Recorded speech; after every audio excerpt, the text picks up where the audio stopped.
Hi, boys and girls. For this week's reading lesson, we're going to read one more book from one of my favorite authors, Peter H. Reynolds. You enjoyed Ish and the Dot so much last week that I thought I would add another for this week. Now, we've been talking about how we can use these books to answer questions about how we think and feel. And we can also talk about how we just ask questions, period, right? If you think hard back to when we were in the classroom and Mrs. Hasinski would sit down for story time and right away, oh, Mrs. Hasinski, Mrs. Hasinski, Mrs. Hasinski, I know this book, or this girl gets in trouble, or that boy can't do his work, or I've seen this before, and that elephant spits all over the place. Oh, I get all kinds of stories right away, right? Of things we learn as we're reading. Now, most of the time, we have a question before we find the answer, right? And we know that in just about everything we do. So let's take a look at this book. This is called Sky Color by Peter H. Reynolds. And I can see it out there now. I can see it. Mrs. Zinsky, I know that girl. Give me a thumbs up if you know this girl on the cover of this book. Yeah, she looks familiar, doesn't she? And if you think long enough, you'll realize, that's Ramon's sister, Marisol, from the book Ish. You remember her? Yep. She took Ramon's pictures and made a gallery out of them. His Ishly pictures, right? So this book today is about Marisol, and Marisol has a problem. So we're going to read this book, and not only are we going to ask questions as we read it, we're going to try to think about how she solves this problem. Are you ready to read? Sky Color by Peter H. Reynolds.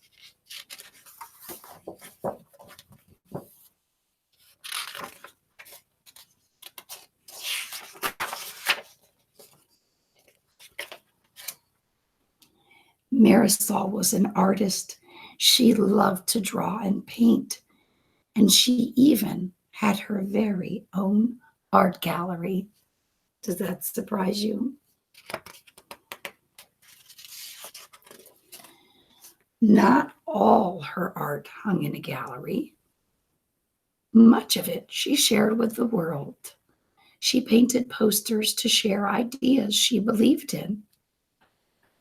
At school, Marisol was famous for her creative clothes, her box of art supplies, and her belief that everybody was an artist. I'm looking at her clothes and I'm thinking,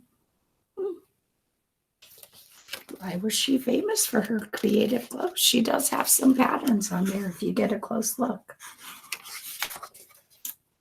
Yes, Marisol was an artist through and through. So when her teacher told the class they were going to paint a mural for the library, Marisol couldn't wait to begin.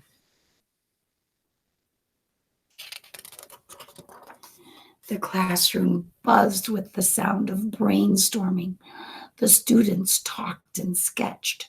Together, they made a great big drawing. Those words tell you that they all worked pretty good together, right? Then they marched to the library. I'll paint a fish. I'll paint one too. I'll paint the ocean. Marisol shouted. I'll paint the sky. I'm wondering now, how big is this mural that they're going to start painting, right? If it's in the library, maybe it's a whole wall. Maybe it's a door.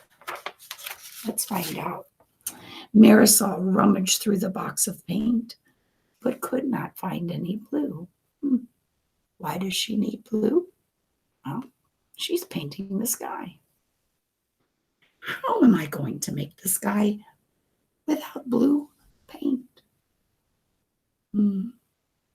What do you think she's feeling here?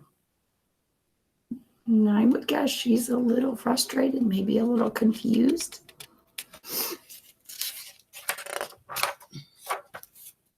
The bell rang. It was time to put their brushes down for the day. As she climbed aboard the bus, Marisol kept wondering. All the way home, she stared out the window. What do you think she's wondering about? Yeah, I bet you she's still stewing about that sky color, right? If she's an artist, then she really wants it to be good, right? So she's probably thinking, wow, I've got to get creative here, right? The sun lowered closer to the horizon. Give me a thumbs up if you have an idea for Marisol.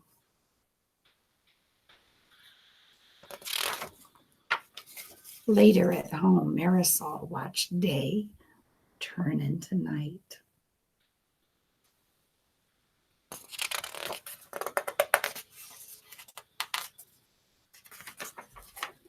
That night, Marisol settled into a deep dream.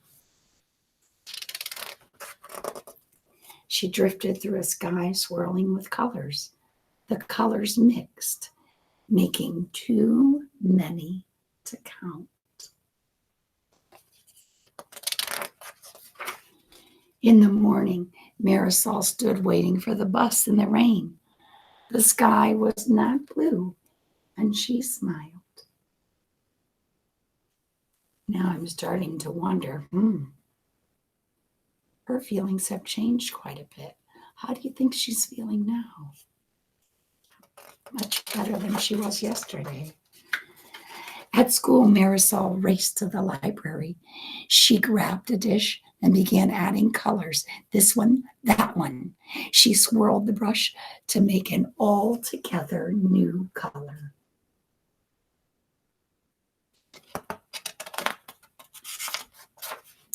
Marisol then began painting on the wall. A boy asked, "What color is that?" "That," Marisol said, "that is sky color."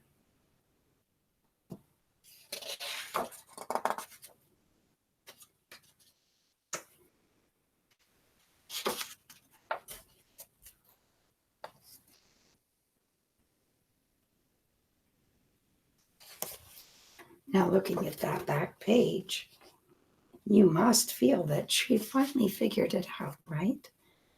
And throughout that entire story, really the color did just as much work as the words did to help us understand how Marisol was finally beginning to understand what she could do to solve her problem, right? When we solve problems, we have to pay attention to the things around us and make sure that we're always thinking outside the box, right? She had to pay attention to what people said. She had to pay attention to the world around her, right? She noticed a different sky color on the way home from school. She noticed a different sky color as she stood on her porch that night. And she noticed an even different sky color in the morning when she stood out in the rain. This reminds me of a rubber band, right? Marisol, to solve her problem, she had to think flexibly. Flexibly means you need to stretch your brain to come up with a new idea or a new understanding of what you're being asked to do. We do this in school all the time. We do this as we're reading, right? If it doesn't look right, if it doesn't sound right, then we go back and try it again. So this rubber band makes me think of Marisol and how she had to start thinking flexibly in order to solve her problem. I don't have an activity for you to do today, but tomorrow we'll return to the book and talk a little bit more about that idea of being flexible. See you then.